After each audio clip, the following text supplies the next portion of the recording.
Komunikasi pembangunan pendekatan terpadu. Pada materi ini terdapat 7 sub-pokok pembahasan. Yang pertama, landasan konseptual komunikasi pembangunan. Yang kedua, dimensi teoritis komunikasi dan perubahan dalam pembangunan. Yang ketiga, pembangunan paradigma permasalahan dan solusinya. Yang keempat, komunikasi pembangunan. Yang kelima, pendekatan komunikasi dalam pembangunan. Yang keenam, implikasi teknologi komunikasi dalam pembangunan. Yang ketujuh, implementasi komunikasi pembangunan. Bab 1, landasan konseptual komunikasi pembangunan. A. Menyoal eksistensi komunikasi pembangunan. Secara konseptual, komunikasi pembangunan bersumber dari teori komunikasi dan teori pembangunan yang saling menopang. Teori komunikasi digunakan untuk menjembatani arus informasi, ide atau gagasan baru dari pemerintah kepada masyarakat atau sebaliknya. Dengan kata lain, melalui proses komunikasi, pesan-pesan pembangunan dapat diteruskan dan diterima khalayak untuk tujuan perubahan. Sementara itu, teori pembangunan digunakan sebagai karakteristik bentuk perubahan yang diinginkan secara terarah, progresif, dari satu kondisi ke kondisi yang lain, atau dari satu keadaan menuju keadaan yang lebih baik. B. Perkembangan konsep dan istilah. Yang pertama, jurnalisme pembangunan. Yang kedua, komunikasi penunjang pembangunan. Yang ketiga, komunikasi pembangunan. Yang keempat, istilah lain yang relevan. C. Aspek teoritis yang berpengaruh. 1. Teori evolusi. Teori evolusi menganggap bahwa perubahan sosial merupakan gerakan searah seperti garis lurus. Masyarakat berkembang dari masyarakat primitif menuju masyarakat maju. Yang kedua, teori fungsionalisme. Menurut asumsi teori ini, masyarakat manusia tak dapat berubah-ubah seperti sistem fungsi pada organ tubuh manusia. Karena itu, memahami manusia dapat dipelajari seperti fungsi-fungsi tubuh yang teratur, bahwa fungsi yang satu mempengaruhi fungsi yang lain. Sebaliknya, difungsi pada satu sistem mengakibatkan difungsi pada sistem yang lain. Bab 2, dimensi teoritis komunikasi dan perubahan dalam pembangunan. A. Pentingnya memahami komunikasi.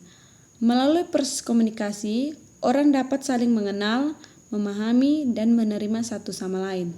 Artinya, dengan komunikasi, kita dapat membangun, memperluas, meningkatkan hubungan atau relasi, termasuk mencegah dan menghilangkan konflik dalam masyarakat. Singkatnya, dalam segala aspek kehidupan masyarakat, baik politik, ekonomi, sosial, budaya, dan lain-lain, komunikasi selalu hadir sebagai pemberi informasi dan makna.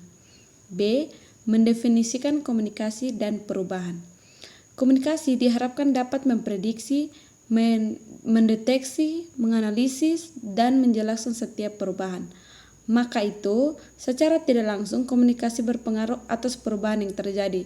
Singkatnya, sebagai perubahan yang terjadi, memerlukan dukungan dan intervensi komunikasi sehingga perubahan berlangsung seimbang dan bermanfaat. C. Fungsi komunikasi bagi perubahan. Yang pertama, komunikasi sosial merupakan sarana aktualisasi diri, eksistensi, dan melepas ketegangan kita.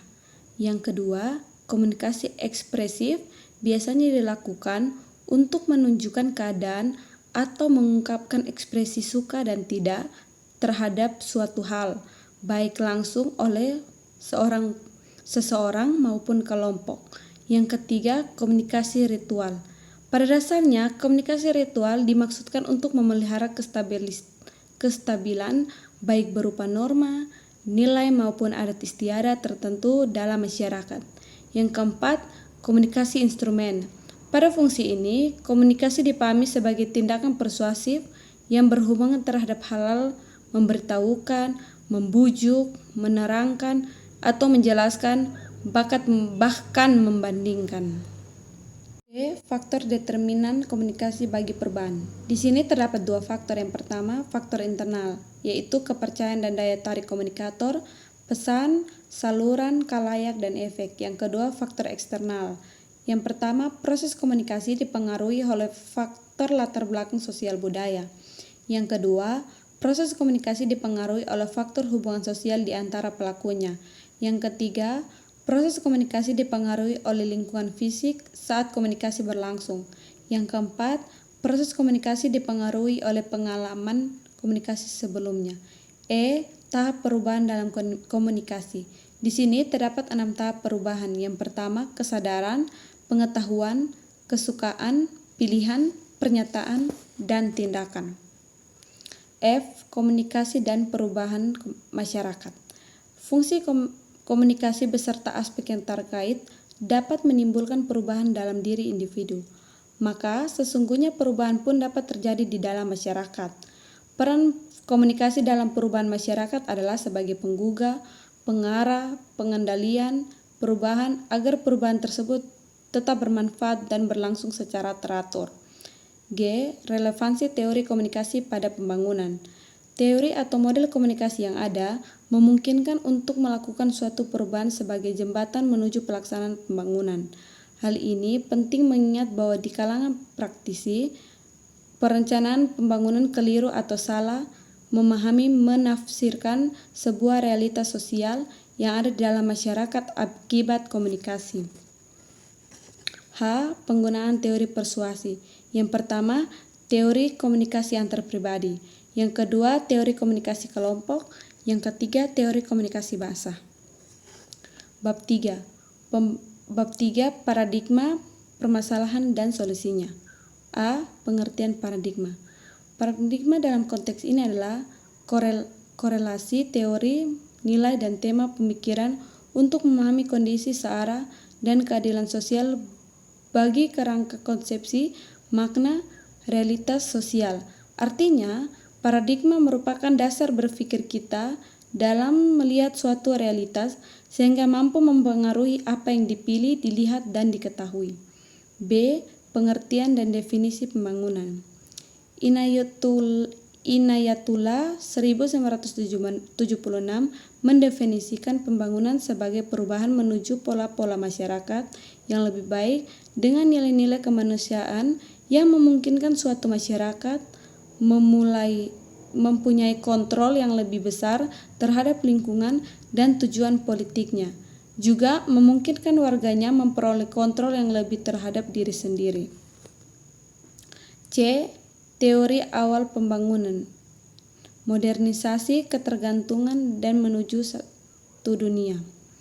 Teori modernisasi mengusung semangat pembangunan mengubah masyarakat dari era tradisional menuju masyarakat modern, mulai dari nilai, ekonomi, budaya, sosial, politik yang dipercaya masyarakat negara-negara berkembang. Yang kedua, kemunculan teori ketergantungan merupakan hasil analisis terhadap teori modernisasi, sehingga teori ini terlahir sebagai kritikan sekaligus tandingan teori sebelumnya. Teori sistem dunia ini merupakan aliran pemikiran yang lahir paling akhir yang menawarkan orientasi penafsiran baru terhadap sebagai peristiwa penting di tahun 1970-an sebagai industrialisasi Asia Timur, krisis negara sosialis, dan hadirnya gelombang baru kolonialisme. Kritik paradigma pembangunan, yaitu kemajuan atau kemunduran. Perkembangan paradigma pembangunan selama ini pada dasarnya hanya memperbesar jurang pemisah dan perbedaan antara negara kaya dan negara miskin. Sebagai ekonomis dan politis, pola hubungan yang dinamis hanya menyisakan tingkat ketergantungan yang tinggi. Pembangunan penyebab dan akibatnya. 1. Pembangunan dimaknai sebagai ideologi yang tunggal yang bersifat universal. Yang kedua, pendekatan pembangunan yang digunakan yaitu pendekatan teori ekonomi politik. Yang ketiga, terjadi penyimpangan peristilahan konsep pembangunan yang digunakan. 4. Praktik pembangunan yang dilakukan belum berpihak kepada rakyat. Potret pembangunan di Indonesia. Di Indonesia, hasil pembangunan itu belum memperlihatkan perkembangan signifikan bagi kebutuhan rakyat. Sejak Orde Baru hingga era reformasi, pergeseran pendekatan pembangunan yang menyebabkan permasalahan krusial pembangunan belum mendapat perhatian serius dari pemerintah. J. Paradigma baru pembangunan, model pembangunan yang berpusat pada rakyat. Paradigma pembangunan memandang posisi masyarakat sebagai individu, kelompok, dan komunitas dalam konteks sosial budaya yang perlu dihargai, dilindungi, dan dikembangkan eksistensinya, sehingga apapun bentuk perubahan yang dilakukan harus melibatkan peran serta aktif masyarakat. K. Model pembangunan yang relevan.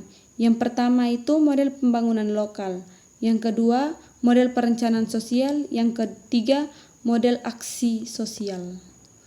Bab 4. Komunikasi pembangunan. A. Pengertian komunikasi pembangunan. Dalam arti luas, komunikasi pembangunan adalah peran dan fungsi komunikasi sebagai suatu aktivitas pertukaran pesan secara timbal balik di antara masyarakat dan pemerintah, mulai dari proses perencanaan, pelaksanaan, dan evaluasi pembangunan. Dalam arti sempit, komunikasi pembangunan adalah segala upaya, cara, dan taktik penyampaian gagasan dan keterampilan pembangunan yang berasal dari pihak yang memprakarsai pembangunan kepada masyarakat sebagai sasaran agar dapat memahami, menerima, berpartisipasi dalam pembangunan.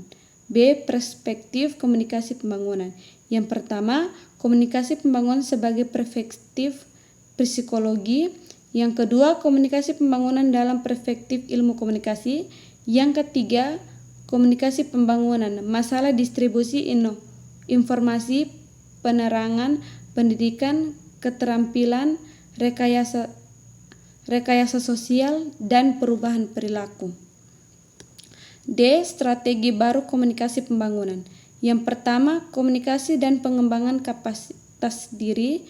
Yang kedua, memanfaatkan media rakyat dalam pembangunan. Yang ketiga, beberapa hal yang perlu diperhatikan dalam media rakyat. Yang keempat, menyempitkan jurang pemisah melalui redundansi. Yang kelima, menanggulangi bias proliberasi. Yang keenam, memaksimalkan peran komunikator sebagai agen pembangunan. Yang ketujuh, menyusun pesan berorientasi kepada audiens. Yang kedelapan, memanfaatkan jasa teknologi komunikasi. Bab 5. Pendekatan komunikasi dalam pembangunan. A. Kritik pendekatan mekanistik media massa. Kritik yang dikemukakan oleh Sultana Krippendorff misalnya menganalisis perkembangan media massa di negara maju dan dunia ketiga. Media massa di Amerika telah diabaikan pemirsanya karena tidak menarik dan berbahaya bagi kehidupan sosial. Artinya, media massa di Amerika sedang mendapat banyak kritik. Para peneliti di media di Amerika menunjukkan bahwa media hanyalah memperkuat keyakinan yang sudah ada sebelumnya. Hal ini sungguh berbeda dengan pendekatan komunikasi pembangunan yang mengklaim bahwa media akan membawa perubahan besar. B. Pendekatan komunikasi partisipatoris. Pendekatan partisipatoris memfokuskan pada penggalian dan pemanfaatan potensi media lokal, alternatif penggunaan media komunikasi modern bagi tumbuhnya partisipasi warga masyarakat setempat. Bab 6. Implikasi teknologi komunikasi dalam pembangunan. A. Teknologi komunikasi dan dampaknya bagi pembangunan. Teknologi komunikasi sejak pengembangannya banyak berdampak terhadap perubahan dalam masyarakat, baik yang berdampak perubahan ke arah yang lebih manusiawi maupun berdampak perubahan ke arah yang anarkis. Ada 3 dampak akibat pengembangan teknologi informasi. Yang pertama, dampak yang diinginkan dan tidak diinginkan. Istilah yang diinginkan dan tidak diinginkan secara kasar setara dengan positif dan negatif dalam konteks ini. Yang kedua, dampak langsung dan tidak langsung. Yang ketiga, dampak yang diantisipasi dan tidak dapat diantisipasi. B. Beberapa hal yang perlu diperhatikan. Yang pertama, masyarakat Indonesia merupakan masyarakat yang majemuk, yang terdiri dari beraneka ragam suku, bangsa, dan dengan latar belakang kebudayaan, agama, sejarah yang berbeda. 2. Masyarakat yang majemuk ini sedang mengalami pergeseran sistem nilai akibat pembangunan yang pada hakikatnya merupakan proses pembaharuan di segala sektor kehidupan. Yang ketiga, derasnya arus informasi dan komunikasi dibawa oleh media massa memperlancar kontak-kontak antar kebudayaan. Yang keempat, pertambahan penduduk menuntut pertambahan sarana hidup baik dalam kualitas, kuantitas maupun variasi. Bab 7, implementasi komunikasi pembangunan. A. Komunikasi pembangunan dan perencanaan komunikasi.